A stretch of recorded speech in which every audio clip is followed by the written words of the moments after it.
Welcome. This is the Ag Engineering Podcast, where we talk tools, tips, and techniques to improve the sustainability of your farm. I am your host, Andy Chamberlain from the University of Vermont Extension, and this podcast is supported by Northeast SARE, providing grants and education to advance innovation in sustainable agriculture. We're trying to improve the industry by chatting with farmers and getting their input on tools, tips, or techniques that have changed the way they farm for good. Many of these practices affect multiple areas of the farm. Whether it be environmentally, emotionally, physically, or financially, we share the knowledge to promote sustainable agriculture, lifestyle, and business. Thanks for having a listen. Now, let's get started. Today's episode is a solo episode where we're sharing a resource from our blog. So today we're talking about spray tables for produce farms. And if you want to see some pictures of all these examples that I'm about ready to go through, or to see the prices as a reference later, you can visit this blog post at go.uvm.edu/spraytables. Here we go. Spray tables for produce farms. Spray tables are commonly used to rinse bunched produce or crops with relatively high soil load. They're typically made from a porous horizontal material supported by a framed structure. A very common approach is to use 2x4 lumber for framing and either hardware cloth or welded wire fencing stapled to the top. Although this approach is inexpensive and uses readily available materials, this design has two main downsides. One, wood and galvanized metal are not very easy to clean completely. Two, wood and galvanized metal will wear over time with repeated soaking and drying cycles. If we apply the principle of hygienic design to spray tables, it becomes clear that we should think about the cleanability of the materials and their assembly while also thinking about how the materials will hold up over time. We are about ready to go over some options for spray table materials and approaches that should help make yours easier to clean and more durable. These options are sorted by lowest cost per square foot to the highest. Support structures and legs are not accounted for in these costs. Depending on the materials chosen for the main surface of the table, different support structure approaches will be needed to be considered. Some of the materials are rigid and need very little support in mid-span, while others are more flexible and will need more support. The support can be made from a wooden or metal frame. Some supports don't need to be built. If the spray table surface is rigid enough, you can span the rigid material across cinder blocks, sawhorses, crates, or the top of dunk or stock tanks, and even between two other table surfaces. So sawhorses are a cheap, modular, and temporary legs for spray tables. So now I'm just going to highlight several spray table surfaces that you could use on your farm. A couple pros, cons, and the cost. All this is listed in the blog post as reference for you to check out later. But here's some ideas. Spray surface materials should be porous or open mesh to allow water and soil to pass, but have tight enough mesh to support the produce being cleaned. Materials used for spray surfaces should be easy to clean, durable, compatible with cleaners and sanitizers, and spray surfaces vary in rigidity and therefore will require varied approaches to support. Here's some examples that range from 13 cents to $30 per square foot. So the first option is plastic snow fence. It has a slightly large opening, typically 1.5 to 1.75 inches square, and might be challenging for some smaller crops. This material is very inexpensive and readily available in snowy states like Vermont, that is. So the pros are it's inexpensive and it's quite easy to cut. The cons is that larger opening may not work for you, and it's less durable than some other materials that I'm about to mention. It will also require support of spans underneath it. This is the cheapest option at 13 cents per square foot. Another material that might not be quite as easy to source but is very similar is plastic safety fence. Plastic safety fencing avoids the rusty wire as a food contact surface. This material is a typical mesh size of 1.25 inches by 1.5 inches, so slightly smaller than the snow fence I just listed. Benefits, same thing, it's inexpensive and it's easy to cut. But It is less durable than more options that I'm about ready to talk about, and it still requires the use of spans. Slightly smaller mesh size, cost is 23 cents per square foot. Now, you can make a DIY PVC spray table. Another approach is the DIY approach, using PVC pipes instead of wood for a spray table frame and green PVC coated welded wire for the spray table surface. This approach is described in a guide linked on our website from Cornell University on how to assemble this whole thing. So the pros is that a PVC spray table is super lightweight. You can custom build it to any size you want, and it's relatively easy to assemble. The cons are that it can be challenging to clean and can require complete disassembly and or cleaning in between all the different components. This one uses a 2-inch by 3-inch wire mesh, and that costs 37 cents per square foot. The next option is DuraSlat, also known as hog or poultry flooring. The holes in DuraSlat flooring have a 1.1-inch square. It's available in white, but the white is not UV resistant like the black option is. So pros, it's easy to see, so you can easily tell when it's clean or dirty. It's a rigid material and requires much less span support. The cons are the white is not UV resistant, and the cost is $2.29 per square foot. The next option is readily available, wire closet shelving. Wire closet shelving is commonly available at hardware and big box stores. The plastic-coated wire shelving is more sturdy than a fence or mesh material and does not need a frame to support spans.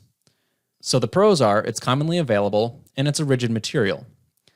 The cons are it still needs legs or a support structure, and it can be a shallow workspace. And the coating may flake over time, but it is pretty durable. Cost is only $2.40 per square foot. Another benefit is that this is available in lengths like 4 or 6 feet long right out of the box. Well, I guess a lot of these are, but it works well. We've got an example here where it's spanned over some stock tanks, so you can collect the water underneath it. And it can be hung up with just like a simple tool hardware store hook. So you can hang it on the wall where it's easy to reach, easy to dry, and easy to get when you need it, or hang up when you don't.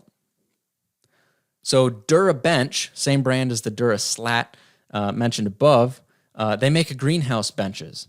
Now this looks just like the hog or poultry flooring basically, but the greenhouse benches, also known as DuraBench, is another off-the-shelf option. So these can be ordered with legs that are ready to install, and it is a durable, multi-use piece of equipment. The pros are it's black, so it's UV resistant, it's rigid, and there are legs available. The cons is that it is more expensive at $2.73 per square foot.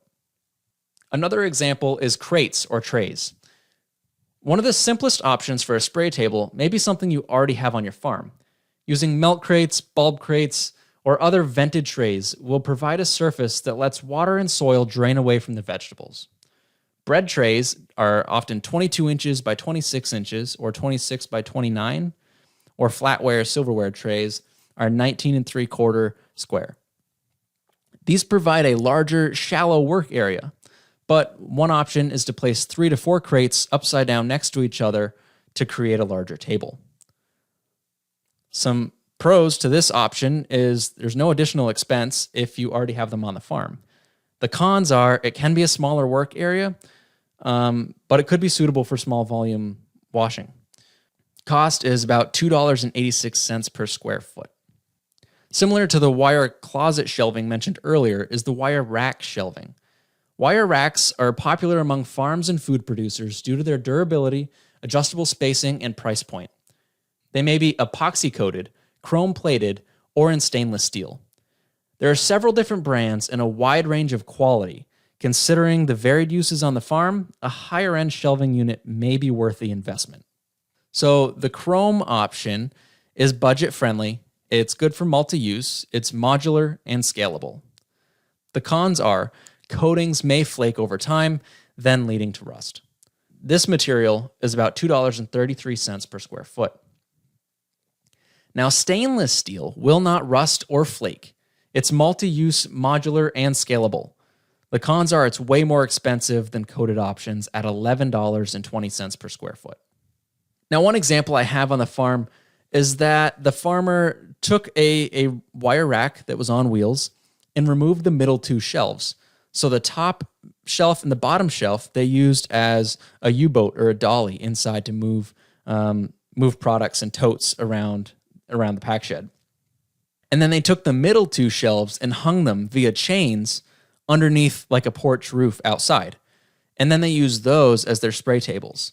So they got kind of two uses out of one purchase, which was really a win-win. And now these are modular outdoor where it can dry. The water can just drain away on some drainage stone underneath it. So that was a pretty creative idea that I saw. And I've got a picture of that in use on the website. Moving on, we've got perforated plastic. Perforated plastic is lighter weight than perforated metal and cheaper, and the look and size is a lot like the pegboard material you might see in a workshop. So the pros are it's less expensive than perforated metal, obviously, but the cons is it will need some framing and support mid-span. This material is $6.60 per square foot. Now, another fencing option that might be better than galvanized is plastic-coated hardware cloth, also known as garden fence. Garden fencing, or PVC-coated hardware cloth, is an easy-to-use material. This material is readily available at local hardware stores. Commonly in green, though other colors are available. This material is easy to find locally, and it's durable. It will require some framing or support mid-span, and its cost is $6.76 per square foot. Now, this next material I like a lot. It's called tenderfoot flooring. Tenderfoot is an animal-friendly flooring product, which is a higher-end, extremely durable product, expanded metal, coated in plastic. It's orange in color, so it's nice and bright and easy to see, making it easier to make sure that it is clean before use. This material you might recognize as a park bench or maybe a trash can in a public space like that. It's really durable wire mesh material that's coated in PVC.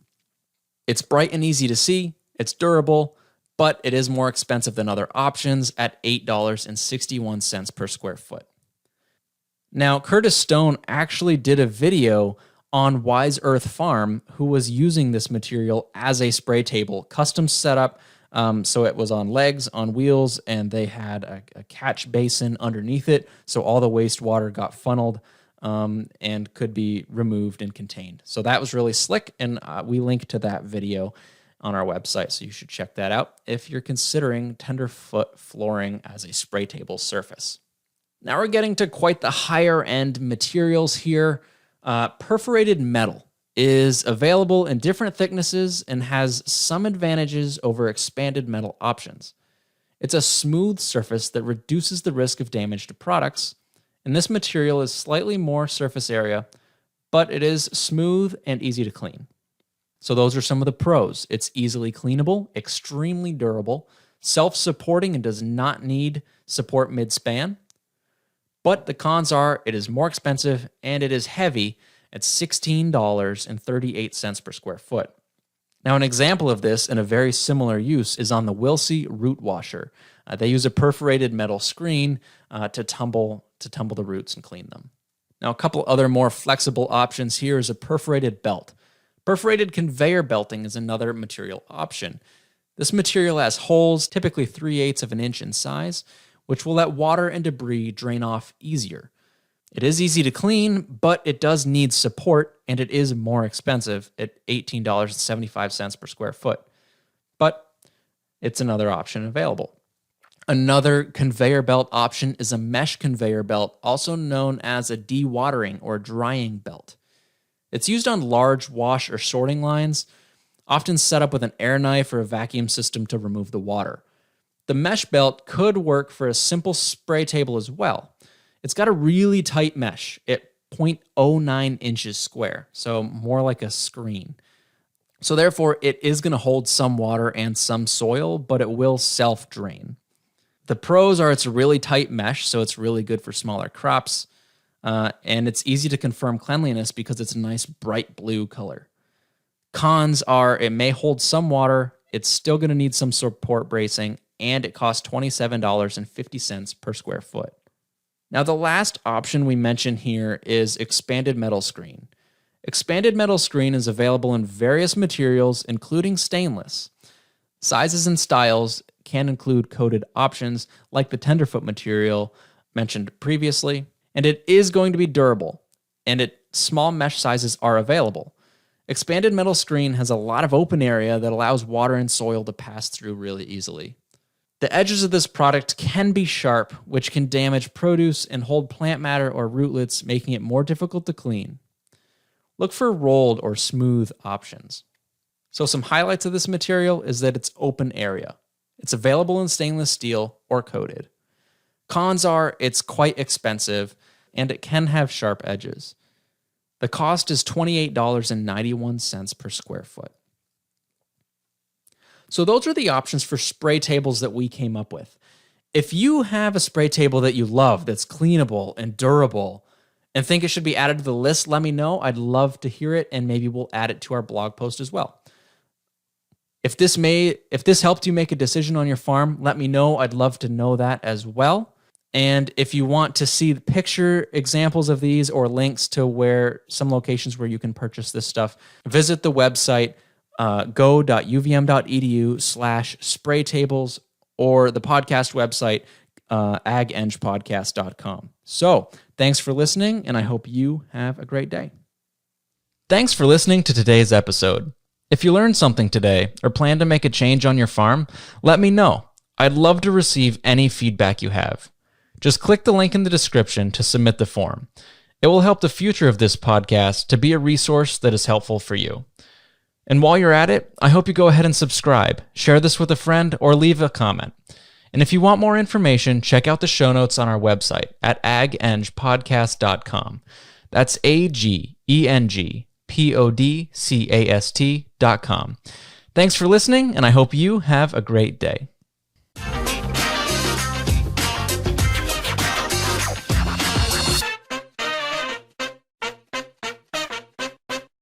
The proceeding has been a production of University of Vermont Extension. For more information on Extension, log on to www.uvm.edu/extension.